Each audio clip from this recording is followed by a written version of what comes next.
Want to buy your first rental property in 2026 but have no idea where to start?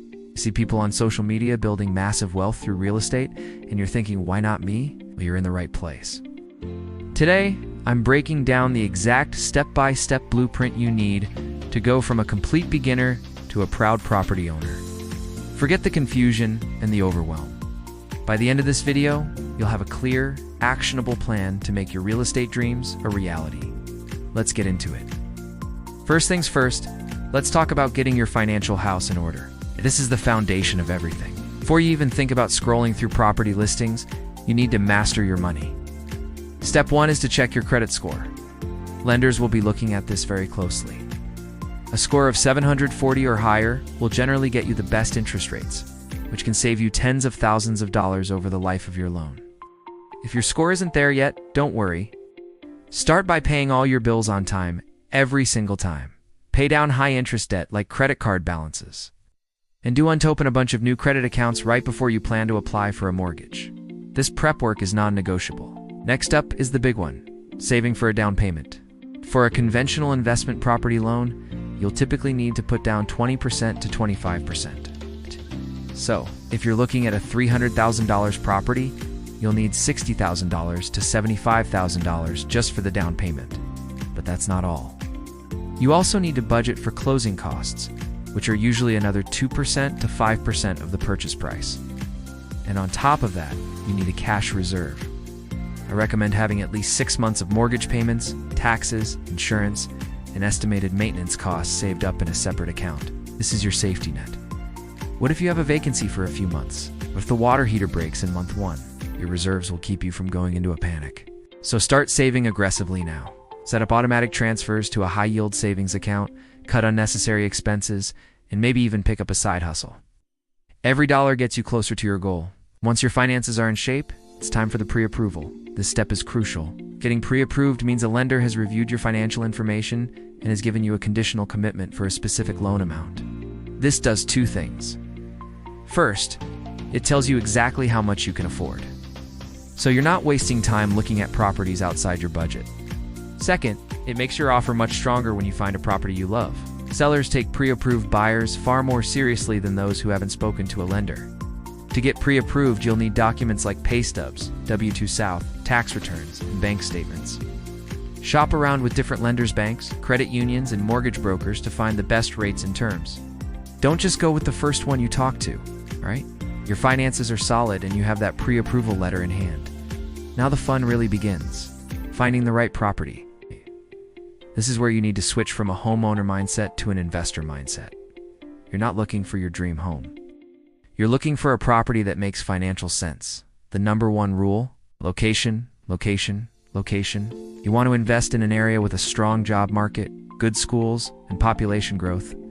These factors drive rental demand. Look for neighborhoods with amenities like parks, coffee shops, and easy access to public transportation.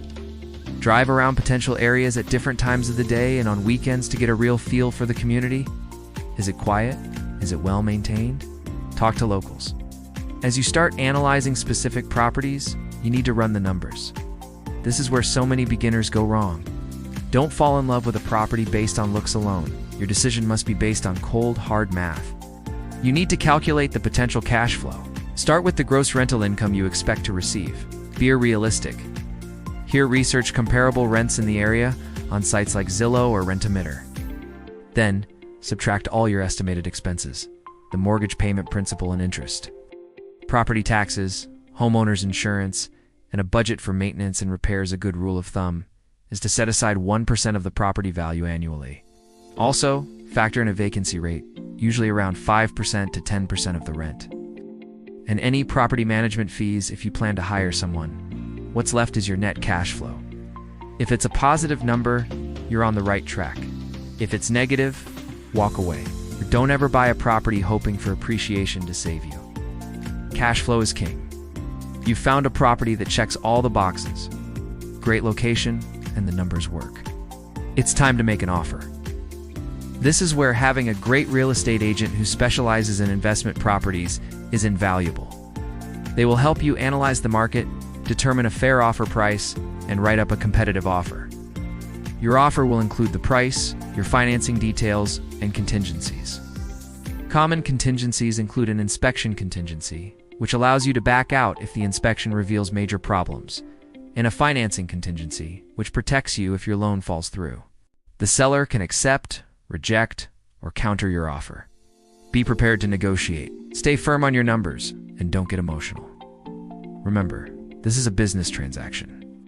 Once your offer is accepted, you'll enter the closing period, which typically lasts 30 to 60 days. This is when the real work happens behind the scenes. First, you'll schedule a home inspection. Hire a qualified, thorough inspector to go over the property with a fine-tooth comb. They'll check the roof, foundation, plumbing, electrical systems, and everything in between. This is your chance to uncover any hidden, costly issues. If the inspection reveals significant problems, you can go back to the seller and negotiate for repairs or a price reduction. If you can't come to an agreement, your inspection contingency allows you to walk away and get your deposit back. While the inspection is happening, your lender will be working on finalizing your loan. They will order an appraisal to ensure the property is worth the price you're paying. The appraiser is an independent third party who assesses the property's value based on recent sales of similar homes in the area. If the appraisal comes in low, you might have to renegotiate with the seller or come up with more cash to cover the difference. You'll also be working with a title company to ensure the property has a clean title, meaning there are no outstanding liens or ownership claims against it. They will issue title insurance to protect you from any future claims. This period involves a lot of paperwork and coordination, so stay in close contact with your agent, lender, and attorney to make sure everything stays on track. The final step is the closing day. This is when you'll sign a mountain of paperwork, pay your down payment and closing costs, and officially get the keys to your new rental property. Congratulations, you are now a real estate investor. Your journey is just beginning. Now you need to find a great tenant, manage the property effectively, and start collecting that rent. It's a lot of work, but the potential for building long-term wealth and financial freedom is absolutely worth it. Buying your first rental is a huge milestone, and by following these steps, you can navigate the process with confidence. So there you have it, your complete guide to buying your first rental property in 2026. It's a process, but breaking it down step by step makes it so much more achievable. If you found this video helpful and want to learn more about building wealth through real estate and personal finance, make sure to hit that like button. Drop a comment below with any questions you have. Most importantly, subscribe to the channel so you don't miss our next video. Thanks for watching, and I'll see you in the next one.